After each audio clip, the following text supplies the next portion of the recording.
जी dear students, हम बिस्मिल्लाहिर्रहमानिर्रहीम unit number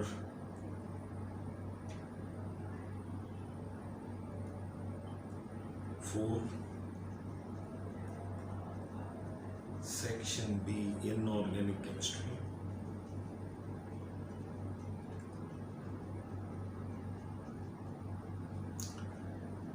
इसमें बेटा हम लोग पढ़ रहे थे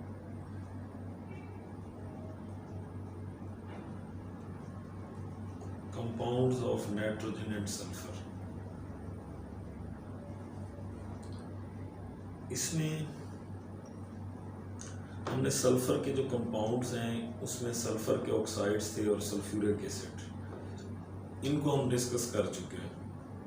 आज हम कंपाउंड्स ऑफ नाइट्रोजन जो है वो डिस्कस करेंगे। उसमें हम एक तो नाइट्रिक एसिड को डिस्कस करेंगे और दूसरा टॉपिक है नाइट्रोजनस फर्टिलाइजर्स। ये दो टॉपिक हैं जी। नाइट्रिक एसिड का जहाँ तक हम जाते हैं तो इसकी सिर्फ और सिर्फ ना प्रिपरेशन आपके सिलेबस का हिस्सा है।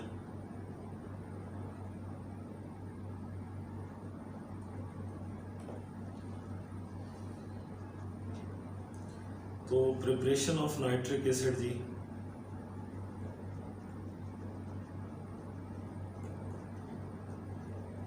नाइट्रिक एसिड जो है इसको दुनिया के अंदर दो प्रोसेस के जरिए बनाया जाता है। एक होता है जी ऑस्टवाल्ड प्रोसेस और दूसरा है बिर्कलैंड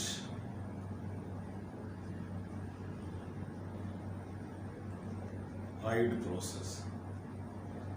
ये दो प्रोसेस बेटा दुनिया में काम कर रहे हैं नाइट्रिक एसिड की तैयारी के लिए। इन दोनों प्रोसेस में मैं आपको बताता चलूँ, जो इनकी कॉमन केमिस्ट्री है वो ये है कि इसके अंदर जो है हम अमोनिया गैस जो है, इस प्रोसेस का जो पहला स्टेप है वो है कि अमोनिया गैस की हम ऑक्सीडेशन करते हैं in the presence of platinum as a catalyst. तो हमारे पास नाइट्रिक ऑक्साइड गैस और वाटर बनता है।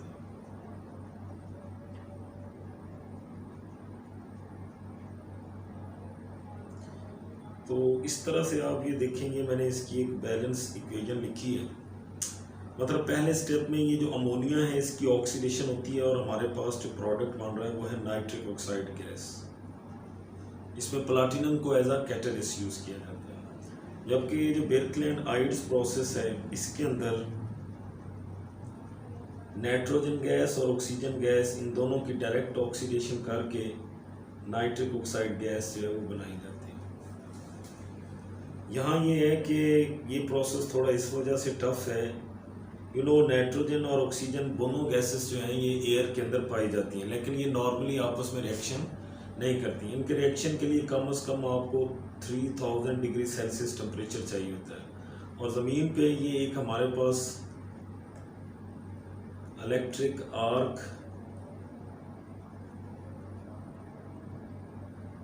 फर्नेस होती है, तो वो जो है ये इतना टेम्परेचर प्रोवाइड करते हैं 3000। उसमें फिर हम इन दोनों गैसेस का आपस में रिएक्शन करके नाइट्रिक ऑक्साइड गैस बनाते हैं। तो एक्चुअली इन दोनों प्रोसेस में बिर्कलैंड आइड और ऑस्टवाल्ड प्रोसेस का जो पहला स्टेप है, इधर भी पहले स्टेप में ये, इसको भी आप स्टेप 1 कह सकते हैं, इधर भी पहले स्टेप में नाइट्रिक ऑक्साइड गैस बनाई जाती है और इधर भी पहले स्टेप में नाइट्रिक ऑक्साइड गैस बनाई जाती है। लेकिन आप फ़र्क नोट कीजिए कि इधर जो है नाइट्रिक ऑक्साइड गैस नाइट्रोजन और ऑक्सीजन के डायरेक्ट कॉम्बिनेशन से बनती है, जबकि इधर अमोनिया और की जो ऑक्सीडेशन है उससे नाइट्रिक ऑक्साइड गैस बन रही है। अगले स्टेप जो है वो सेम है। स्टेप 2 में ये नाइट्रिक ऑक्साइड गैस की फर्दर ऑक्सीडेशन होती है और हमारे पास नाइट्रोजन डाइऑक्साइड बनती है। और स्टेप 3 में नाइट्रोजन डाइऑक्साइड जो है इसको आपने वाटर के साथ रिएक्शन करना है।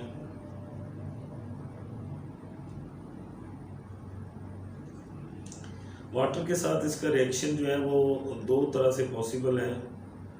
पहला है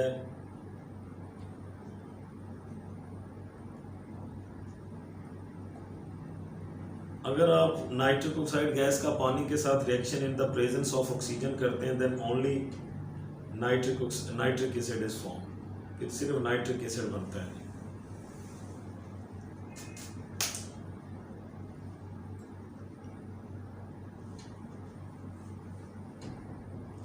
और अगर जो है आप in the absence of oxygen इन दोनों का रिएक्शन करवाते हैं, then you will get nitrous acid and nitric acid, दोनों ही बनते हैं। ये जो नाइट्रस एसिड होता है ये अनस्टेबल होता है, ये स्पॉन्टेनियसली जो है वो नाइट्रिक एसिड में कन्वर्ट हो जाता है, नाइट्रिक ऑक्साइड गैस बनती है और वाटर बन जाता है। ये जो नाइट्रिक ऑक्साइड गैस है इसको फिर दोबारा हम रिसाइकल करते हैं, यहाँ ले आते हैं। तो नाइट्रिक एसिड की तैयारी के लिए बेरकलैंड आइट और जो ऑस्टवार्ड प्रोसेस है उनमें कॉमन बात क्या निकली, वो जो पहला स्टेप था वही सिर्फ डिफरेंस था। और आगे स्टेप 2 में नाइट्रिक ऑक्साइड गैस की ऑक्सीडेशन होती है, NO2 नाइट्रोजन डाइऑक्साइड गैस बनती है, ये जो है वो 600 डिग्री सेंटीग्रेड पे ये रिएक्शन होता है। फिर NO2 और वाटर आपस में अगर तो in the presence of oxygen react करें तो नाइट्रिक एसिड बनता है, और अगर in the absence of oxygen react करें तो हमारे पास नाइट्रस एसिड नाइट्रिक एसिड दोनों बन जाते हैं। तो ये वाला जो रिएक्शन है ये ऑक्सीडेशन रिएक्शन है, क्योंकि यहाँ नाइट्रिक एसिड में नाइट्रोजन की ऑक्सीडेशन स्टेट जो है वो +5 है, जबकि NO2 में इसकी जो ऑक्सीडेशन स्टेट है +4 है। तो आप देख सकते हैं नाइट्रोजन +4 से +5 इसका ऑक्सीडेशन नंबर बढ़ रहा है, जबकि यहाँ इसका ऑक्सीडेशन नंबर कम भी हो रहा है और बढ़ भी रहा है। तो इस रिएक्शन को तो हम बोलते हैं डिस्प्रोपोर्शनेशन रिएक्शन।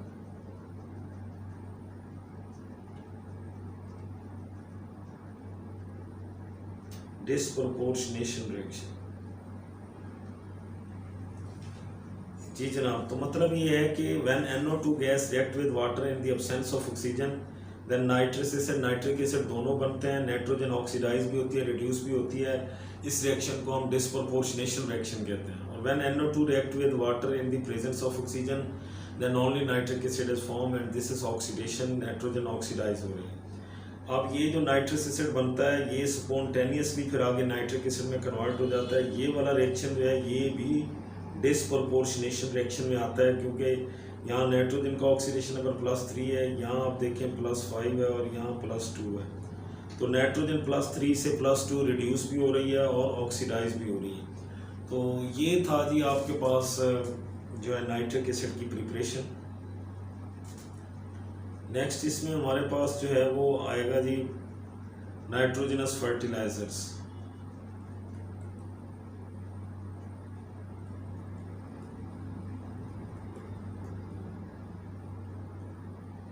नाइट्रोजनस फर्टिलाइजर्स में हमारे पास अमोनिया है, यूरिया है और अमोनियम नाइट्रेट है। इन तीनों को हमने पढ़ना है। याद रखिएगा ये तमाम नाइट्रोजनस फर्टिलाइजर्स जो हैं they make the soil acidic.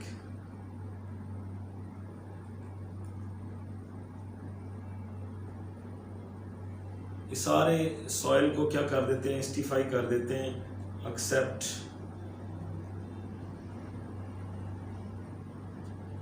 Sodium nitrate, potassium nitrate और कैल्शियम नाइट्रेट।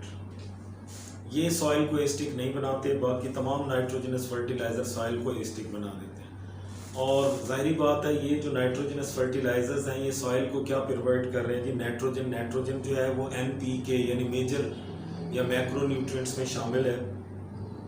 और नाइट्रोजन प्रोटीन्स और अमाइनो एसिड्स और न्यूक्लिक एसिड्स का बड़ा इंपॉर्टेंट, क्लोरोफिल का इंपॉर्टेंट कॉन्स्टिट्यूएंट है। प्लांट का जो स्केलेटन होता है यानी स्टेम की ग्रोथ है, ब्रांचेस की ग्रोथ है, इसमें नाइट्रोजन जो है वो बहुत ही ज़रूरी होता है। अगर नाइट्रोजन की डेफिशिएंसी हो सॉइल के अंदर तो प्लांट जो है ना वो ज़्यादा उनकी जो हाइट है वो अचीव नहीं कर सकते, उनका ब्रांच सिस्टम या उनका जो स्टेम है वो कोई वेल डेवलप नहीं होता, मतलब वीक रहता है, जिसकी वजह से बारिश तूफान आंधी में जो है वो पौधा जो है वो ज़्यादा सस्टेन नहीं कर सकता। और दूसरी बात ये भी होती है कि जब पौधा खड़ा होता है तो उसके ऊपर जब फल और फूल वगैरह लगते हैं तो उनको भी सपोर्ट करने के लिए प्लांट का जो स्केलेटन है वो बड़ा स्ट्रॉन्ग होना चाहिए। तो वो नाइट्रोजन अगर उसके अंदर आप सॉइल को अच्छी प्रोवाइड करेंगे तो ही जाके जो है उसका स्केलेटन अच्छा खड़ा होता है। हम इन फर्टिलाइजर्स को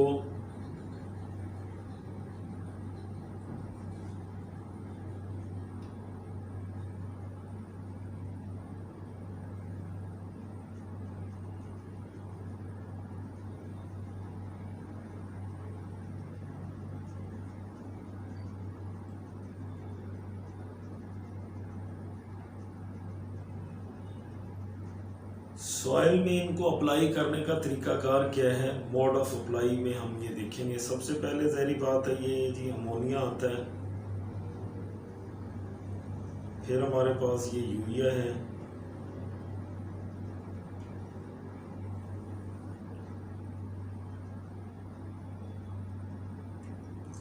अमोनियम नाइट्रेट है। प्रिपरेशन में अमोनिया को हम हैपर प्रोसेस के ज़रिए बनाते हैं।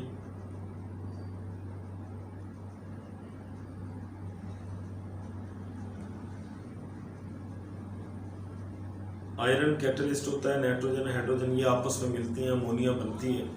तो ये नाइट्रोजन जो है वो एयर से ली जाती है और हाइड्रोजन जो है वो वाटर से या वाटर गैस से हम इसको हासिल करते हैं। तो यूरिया जहाँ तक बात है, तो यूरिया बनाने के लिए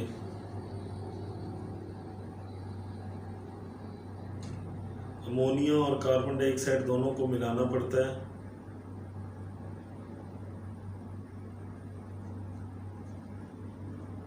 अमोनियम कार्बामेट बनता है। इस अमोनियम कार्बामेट को हम हीट करते हैं तो इसमें से वाटर निकलता है, ये जनाब यूरिया बन जाता है। अमोनियम नाइट्रेट बनाने के लिए आप यही है, अमोनियम हाइड्रोक्साइड और नाइट्रिक एसिड के दरमियान ये न्यूट्रलाइजेशन रिएक्शन होगा। आपको पता है न्यूट्रलाइजेशन रिएक्शन में हीट प्रोड्यूस होती है, ये एक्सोथर्मिक रिएक्शन है और उस हीट की वजह से ये जो वाटर है ये इवेपोरेट हो जाता है। तो ये इनकी प्रिपरेशन है जी। परसेंटेज ऑफ नाइट्रोजन अमोनिया में तो ये 82% और इसमें 46% होती है यूरिया में, और इसमें तकरीबन 33% के करीब है। अमोनिया जो है इसको इंजेक्ट किया जाता है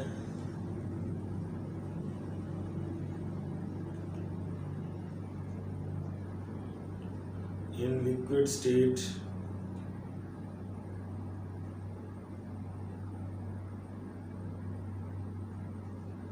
सॉइल की जो टॉप सरफेस है उससे कुछ 6 इंच या 1 फुट नीचे जो है हम इसको इंजेक्ट करते हैं in the form of liquid.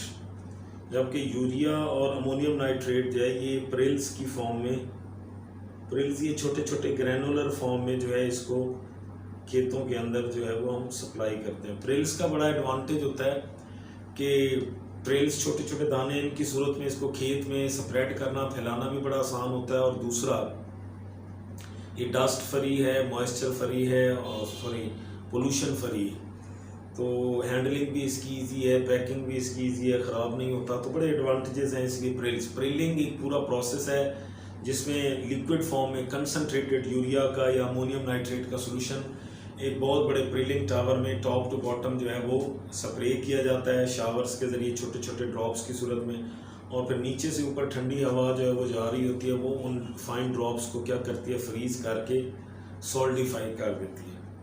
तो ये बेटा जो है इन नाइट्रोजनस फर्टिलाइज़र्स के हवाले से सारा कुछ था। इसमें अमोनियम नाइट्रेट के हवाले से कुछ बातें हैं।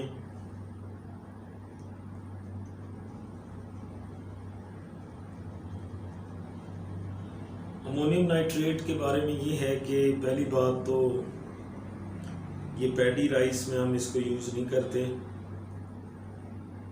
राइस की क्रॉप में हर वक्त पानी खड़ा रहता है और पानी में बैक्टीरिया ग्रो कर रहे होते हैं। वो बैक्टीरिया इस अमोनियम नाइट्रेट की डीकम्पोजिशन करते हैं और नाइट्रोजन गैस इसमें से निकाल देते हैं, जिसकी वजह से ये फर्टिलाइज़र फिर किसी काम का नहीं रहता। दूसरा ये है कि ज़ाहिर बात है it make the soil acidic,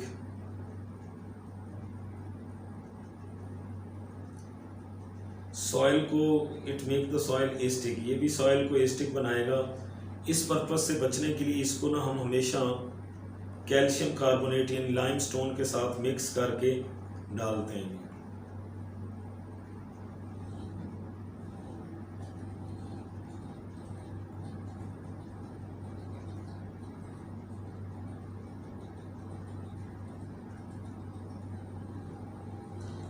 अब ये जो है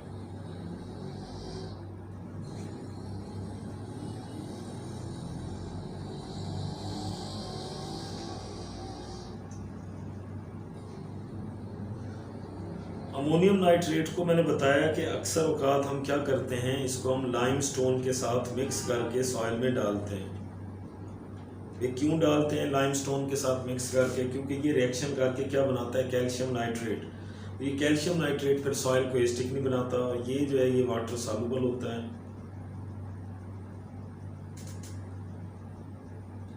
तो ये थे कुछ फर्टिलाइजर्स के हवाले से। तो ये नाइट्रोजन का पोर्शन जो है वो भी ख़त्म हो गया। ये था यूनिट नंबर 3। इसके साथ मैं कर रहा हूँ जी यूनिट नंबर 9, सेक्शन सी है, और ये है जनाब environmental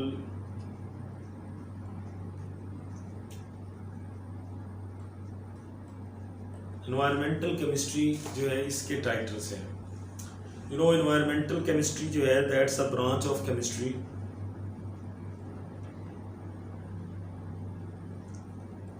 in which we study about environment। इसमें हम environment को स्टडी करते हैं। और environment को किस लिहाज से स्टडी करते हैं? एक तो इसकी कंपोजिशन और दूसरा environmental pollutions।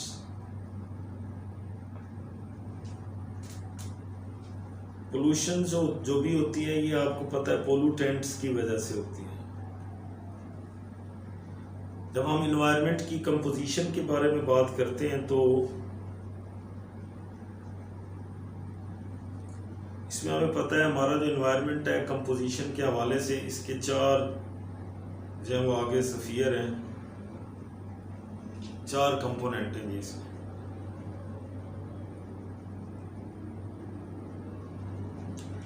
लिथोस्फीयर है, बायोस्फीयर है,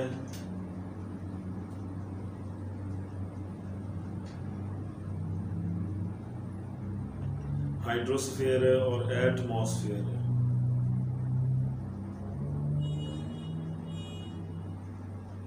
ये जो एटमॉस्फेयर होता है इसके फिर आगे 4 कंपोनेंट हैं।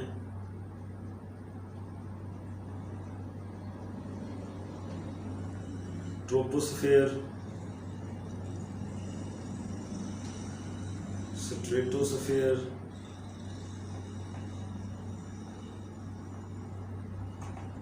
मीजोस्फेयर,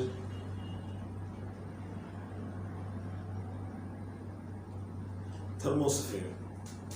तो environmental chemistry is a branch of chemistry in which we study about the environment. इसमें हम इन्वायरमेंट को स्टडी करते हैं। तो इन्वायरमेंट की एक तो कंपोजिशन और दूसरा इन्वायरमेंटल पोल्यूशंस हैं। और पोल्यूशन कोई भी हो वो पोल्यूटेंट्स की वजह से होती है। तो हमने मेन ये इन पोल्यूटेंट्स का सोर्स पढ़ना होता है कि पोल्यूटेंट्स का सोर्स क्या है, कहाँ से ये निकल रहे हैं, नेचुरल सोर्स क्या है और सिंथेटिक सोर्सेज क्या हैं। फिर इन पोल्यूटेंट्स को इनकी ट्रांसपोर्टेशन पढ़ते हैं कि एक पॉइंट से यानी एक जगह से दूसरी जगह ये इनकी ट्रांसपोर्ट कैसे होती है। और फाइनली इनके जो अनप्लेजेंट इफेक्ट्स हैं ऑन लाइफ उनको भी हम स्टडी करते हैं। तो this is all the scope of environmental chemistry. Environment की कंपोजिशन के हवाले से बात करें तो इसके मतलब 4 कंपोनेंट हैं इन्वायरमेंट के। एटमॉस्फेयर में तमाम गैसेस आ जाती हैं जिनको हम जानते हैं। हाइड्रोस्फीयर में सारा पानी है, बायोस्फीयर में सारी लाइफ है, और लिथोस्फीयर में सारा सॉलिड मटेरियल है जिसमें आपकी रॉक्स हैं, प्लेन्स हैं, डेजर्ट्स वगैरह जो हैं वो आ जाते हैं।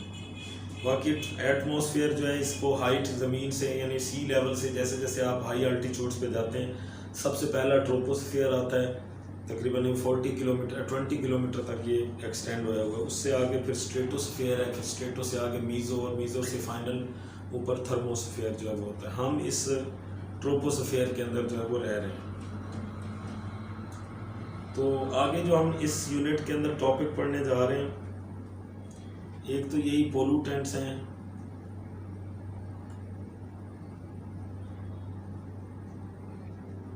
पोल्यूटेंट्स फिर आगे दो किस्म के होते हैं जी, प्राइमरी और सेकेंडरी।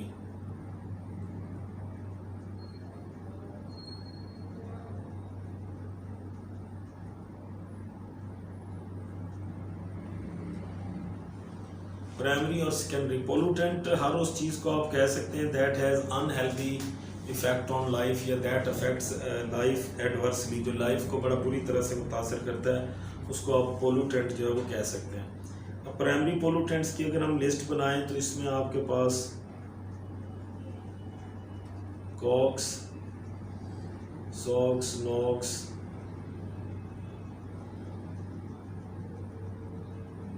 हाइड्रोकार्बन्स वगैरह ये आते हैं। ये कार्बन के ऑक्साइड हैं, सल्फर के ऑक्साइड हैं, नाइट्रोजन के ऑक्साइड हैं, और देन फाइनली हाइड्रोकार्बन्स हैं। तो ये सारे प्राइमरी पोल्यूटेंट्स हैं, और ये प्राइमरी पोल्यूटेंट्स आपस में मिलते हैं तो ये कुछ इस तरह के एसिड बनाते हैं।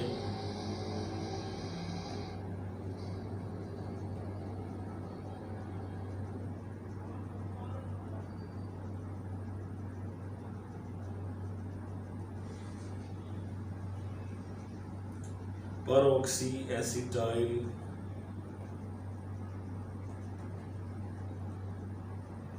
Nitrate,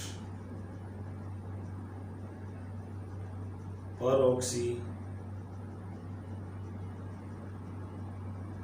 benzoyl nitrate.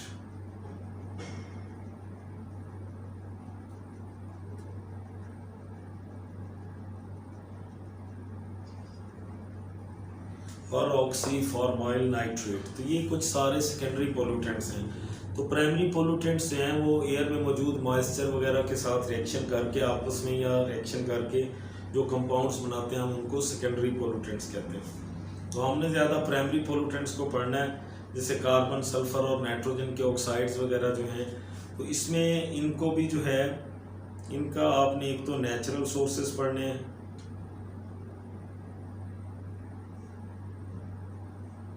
फिर सिंथेटिक सोर्सेज क्या हैं,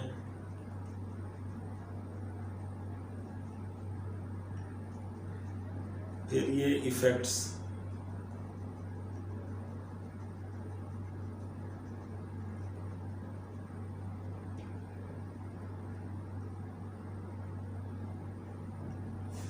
लाइफ के ऊपर इनके हार्मफुल इफेक्ट्स क्या है।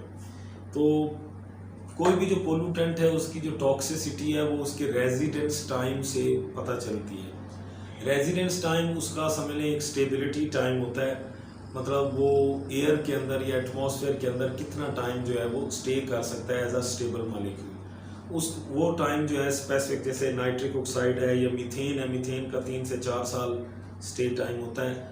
तो ये जो सालों वाला स्टे टाइम है, इसका मतलब वो स्टेबल मॉलिक्यूल है, इनर्ट मॉलिक्यूल है, वो इतना इजीली किसी चीज़ से रिएक्शन नहीं करता।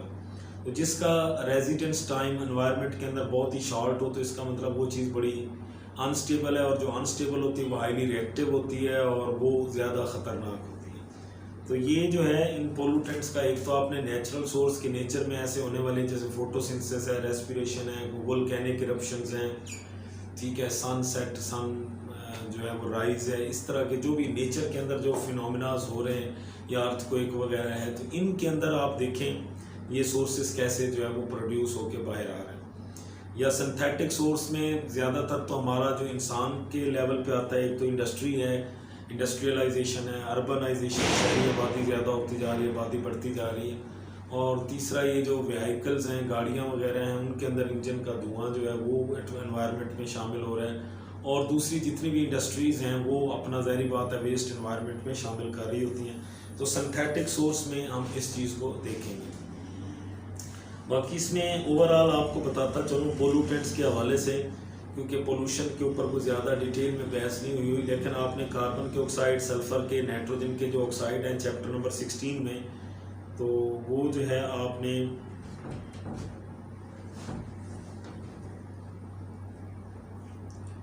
इनको आपने डिटेल से जो है वो पढ़ लेना है, ठीक है। नेक्स्ट इसमें हम देखते हैं जी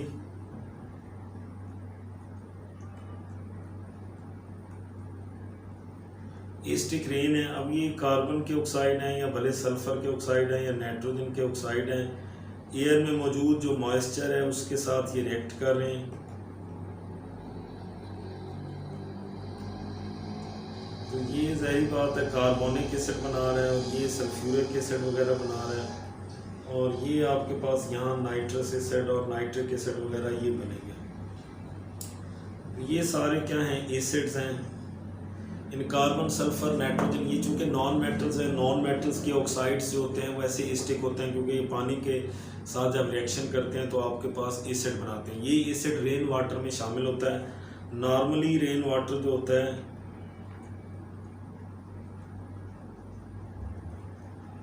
उसकी जो पीएच होती है वो ग्रेटर होती है जी 5.6 से, लेकिन जब ये एसिड्स जो हैं वो रेन वाटर में शामिल होती हैं तो एसिडिक रेन बन जाती हैं, तो उनकी पीएच जो होती है, एसिडिक रेन की पीएच लेस देन 7 होती है।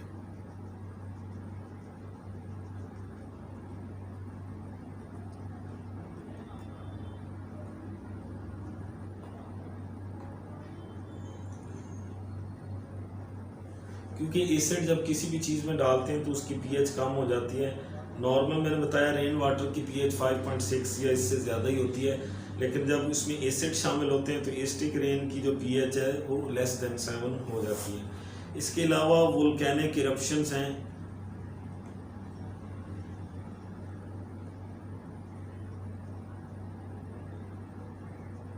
लावा वगैरह जब आता है तो इससे भी एक एसिड प्रोड्यूस होता है जिसको हम HCl कहते हैं, ये भी इन्वायरमेंट में शामिल हो जाता है। अब इनके हार्मफुल इफ़ेक्ट्स क्या हैं?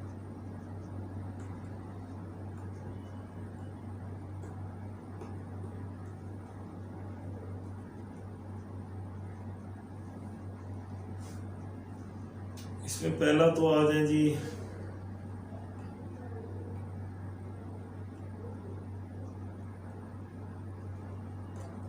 लीचिंग ऑफ सॉइल,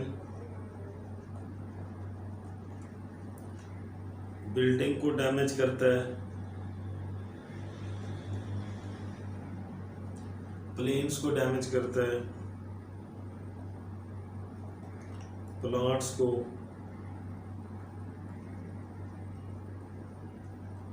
और एक्वेटिक लाइफ जैसा कि फिश वगैरह।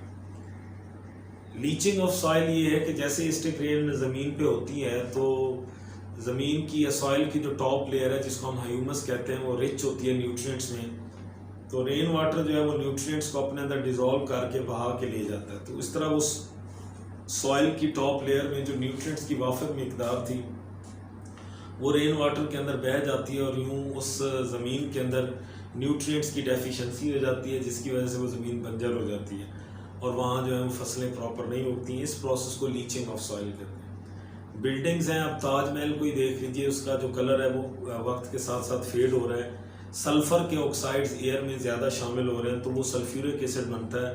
मार्बल के अंदर होता है जी कैल्शियम कार्बोनेट,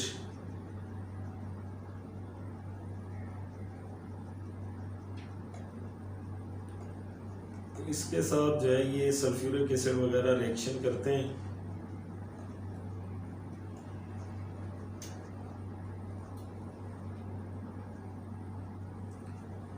तो मार्बल जो है वो भी लाइमस्टोन जो है इसके साथ बिल्डिंग जो है आजकल आप देखते हैं टाइलें हम मार्बल की बहुत ज़्यादा बिल्डिंग्स के बाहर यूज़ कर रहे हैं। तो एसिडिक रेन्स जो है ऐसी बिल्डिंग्स को, या प्लेन है कोई, उनको भी जो है ये मेटल्स के प्लेन है, मेटल्स के फ्रेम बने हुए हैं उन प्लेन्स के, तो उनको जो है वो एसिडिक रेन्स नुकसान करती हैं। प्लांट्स में भी यही है, ज़ाहिर बात है, प्लांट्स के लीव्स जो है वो झड़ जाते हैं, स्टेम बिल्कुल नंगा हो जाता है, प्लांट्स वगैरह सारे गिर जाते हैं।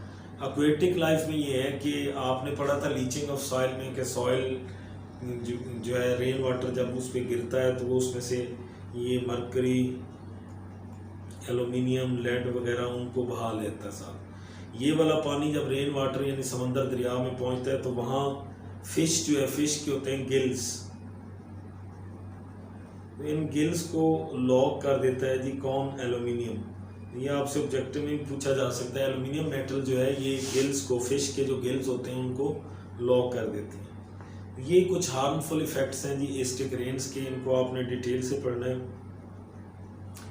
दूसरा इसमें ये आता है जी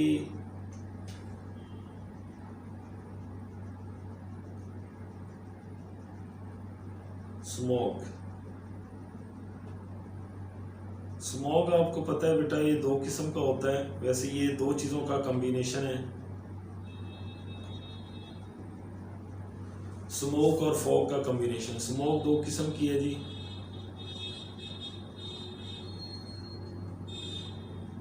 फोटोकेमिकल स्मॉग या इसको हम ऑक्सीडाइजिंग स्मॉग भी कहते हैं, और दूसरी है जी रिड्यूसिंग स्मॉग।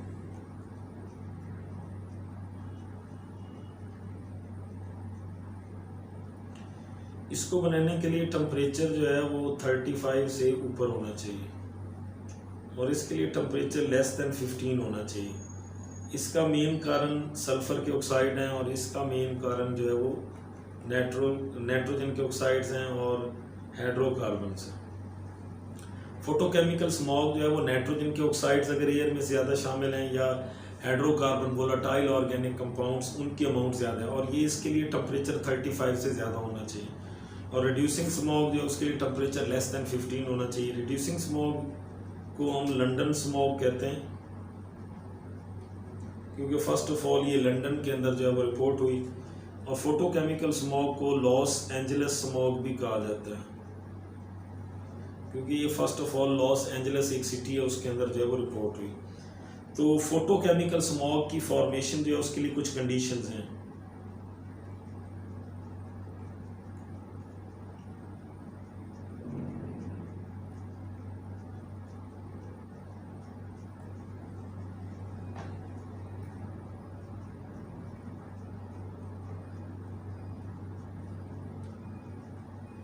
ऑक्सीडाइजिंग स्मॉग की फॉर्मेशन के लिए कुछ कंडीशन है जी। वो कंडीशन क्या है? पहली कंडीशन है कि लाइट होनी चाहिए, दूसरी नो एयर मैस, हवा ना चल रही हो, तीसरी high concentration of nitrogen oxide and VOC volatile organic compound in air. अगर हवा में इनकी कंसंट्रेशन हाई है या बल्कि आप बाकी ऑक्सीडेंट्स हैं जिस तरह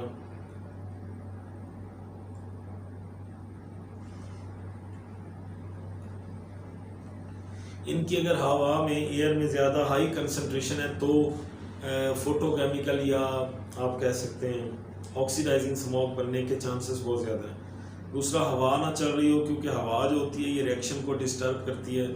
बाकी लाइट की इंटेंसिटी जितनी बढ़ेगी फोटोकेमिकल स्मॉग उतनी तेज़ी से बनेगी। तो तीसरा और लास्ट है जी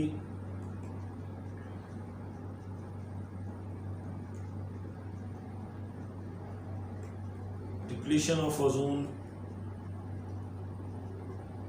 बाय क्लोरोफ्लोरोकार्बन्स। हमें पता है ये जो क्लोरोफ्लोरोकार्बन्स हैं ये ओजोन की डिप्लीशन में इम्पॉर्टेंट रोल प्ले करते हैं, ठीक है। और ये कहा जाता है कि ये जो क्लोरोफ्लोरोकार्बन्स हैं they are stable in troposphere, क्योंकि इनका जो रेजिडेंस टाइम है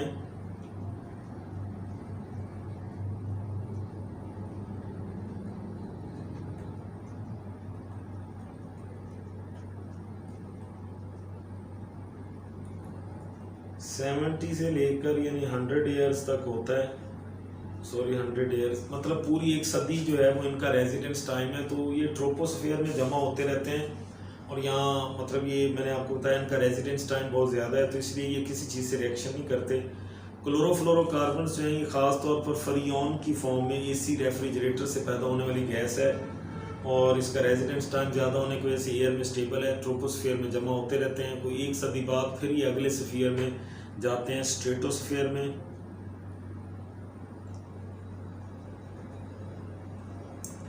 यहाँ इस ओजोन के ऊपर अल्ट्रावायलेट लाइट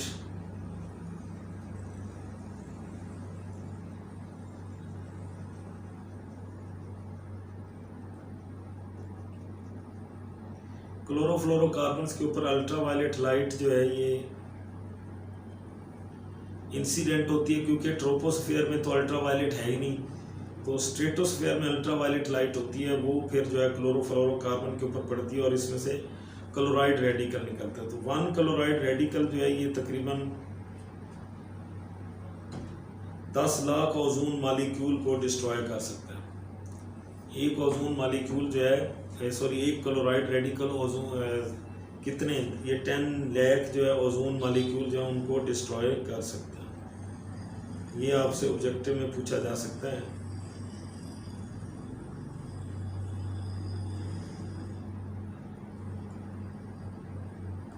अगर हम ओजोन डिप्लीशन पोटेंशियल की बात करें तो सबसे ज़्यादा है इसका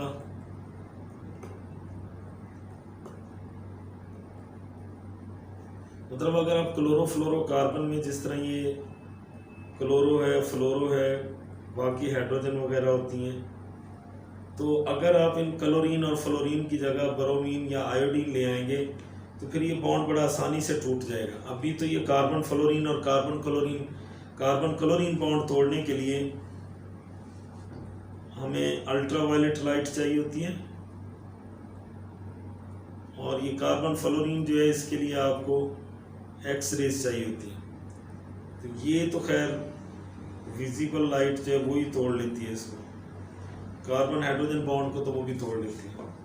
तो यही वजह है कि फ्लोरो की बात जब की जाती है तो कार्बन और फ्लोरीन बॉन्ड बहुत ही बड़ा मजबूत होता है बॉन्ड पोलैरिटी की वजह से, ये बॉन्ड जो है वो नहीं टूटता। इसीलिए क्लोरोफ्लोरोकार्बन्स का स्टे टाइम ट्रोपोस्फीयर में बहुत ज़्यादा है। लेकिन अगर आप इन क्लोरीन और फ्लोरीन की जगह पे ब्रोमीन या आयोडीन ले आएंगे तो इनका जो ओजोन डिप्लीशन पोटेंशियल, इसके लिए हम एक टर्म यूज़ करते हैं ODPs, ओजोन डिप्लीशन पोटेंशियल जो है वो सबसे ज़्यादा आयोडाइड का है, फिर ब्रोमाइड। यानी अगर आप कह रहे हैं ना कि एक chloride radical 10 lakh ozone molecule को डिस्ट्रॉय करता है, तो ब्रोमाइड और आयोडाइड अगर रेडिकल उसकी जगह पे होंगे तो वो उससे भी ज़्यादा जो क्लोरोफ्लोरोकार्बन्स के मालिक्यूल हैं उनको, या ओजोन के मालिक्यूल हैं उनको डिस्ट्रॉय कर सकते हैं। बाकी इसमें कुछ रिएक्शन दिए हुए हैं ओजोन डिप्लीशन पोटेंशियल के, किस तरह से क्लोरोफ्लोरोकार्बन ओजोन मालिक्यूल्स को डिस्ट्रॉय कर रही हैं, तो वो भी आपने इसको नोट्स करना है। बाकी इसमें एक चीज़ है, नॉर्मल कंसंट्रेशन ओजोन की कितनी है,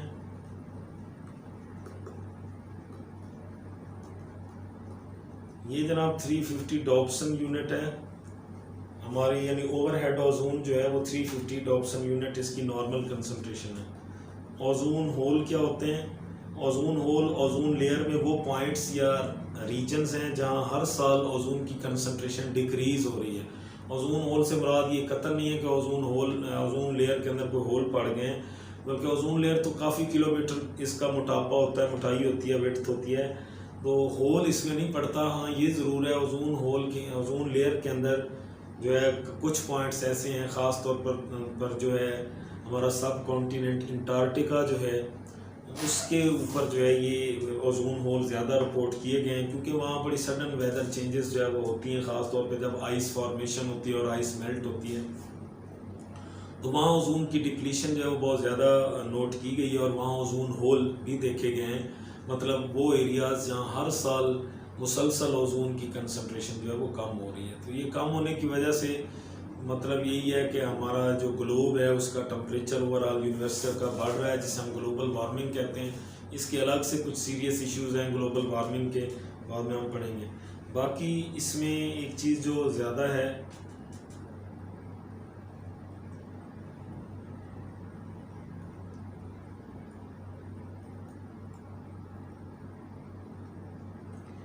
ट्रोपोस्फेयर में जो है टेम्परेचर डिक्रीज करता है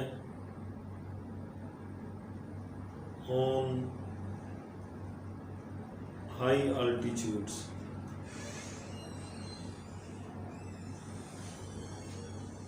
जबकि स्ट्रेटोस्फेयर में टेम्परेचर जो है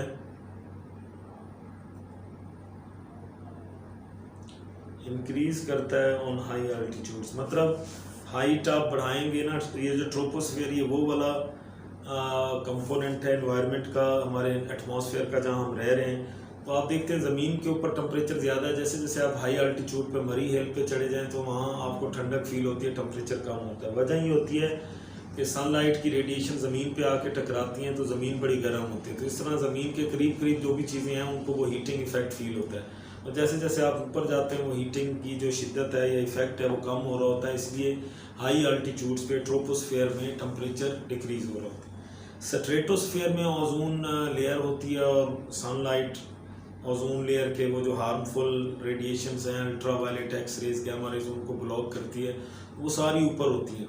मतलब जैसे जैसे आप हाई अल्टीट्यूड्स पे जाएंगे, चूँकि इन रेडिएशंस की अमाउंट ज़्यादा होती है, इसलिए टेम्परेचर बढ़ रहा होता है। तो ये बेटा आपने सारा जो है इसमें पढ़ना है। ये इन्वायरमेंटल केमिस्ट्री का शॉर्ट सा सिलेबस है। वैसे तो इसमें दो चीज़ें मैंने आपको बताया कि एक इन्वायरमेंट की कंपोजिशन है और दूसरे इन्वायरमेंटल पोल्यूटेंट्स हैं। चैप्टर 6 के अंदर 3 किस्म की इन्वायरमेंटल 16 के अंदर 3 किस्म की इन्वायरमेंटल पोल्यूशन जो है उनको डिस्कस किया गया है। उसमें इन्वायरमेंटल पोल्यूशन में पहली जो है वो यही एयर पोल्यूशन आती है। उसमें यही एस्टिक रेन या कार्बन के ऑक्साइड, सल्फर के, नाइट्रोजन के, एस्टिक रेन है, स्मॉग है, ओजोन डिप्लीशन, ये आ जाता है। दूसरे नंबर पे वाटर पोल्यूशन आ जाती है, चैप्टर 16 के अंदर है, लेकिन वो आपके यूएचएस के सिलेबस में शामिल नहीं है। सेम आगे सॉलिड वेस्ट, गलियों के अंदर ये जो गार्बेज है, कूड़ा क्रिकेट वगैरह, ये भी काफ़ी हद तक पोल्यूशन है। तो ये भी वैसे चैप्टर 16 में तो शामिल है, लेकिन आपके यूएचएस के सिलेबस में शामिल नहीं है। जो यूएचएस के कंटेंट्स थे मैंने आपको जस्ट वही जो है वो डिस्कस कराया। ये आपने पढ़ लेना है। नेक्स्ट आपका जो टेस्ट होगा वो इन दोनों यूनिट्स का कंबाइन है।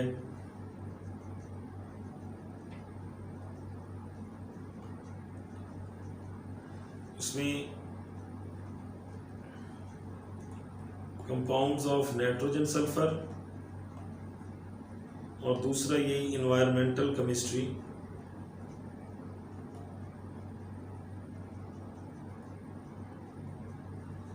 इनका कंबाइंड टेस्ट होगा जी।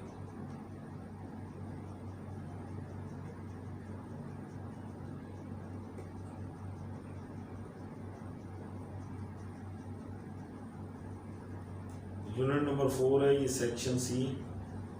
ये है unit number 9,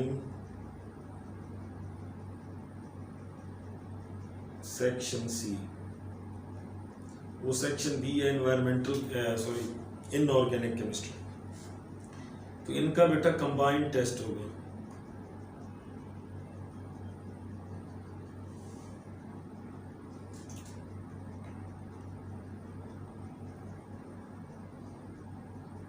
thank you very much. Next फिर जो है वो हम ट्रांजिशन एलिमेंट्स का, इनऑर्गेनिक का यूनिट है वो पढ़ेंगे, और फिर ऑर्गेनिक के जो टॉपिक्स हैं उनको हम इंशाल्लाह नेक्स्ट डिस्कस करेंगे।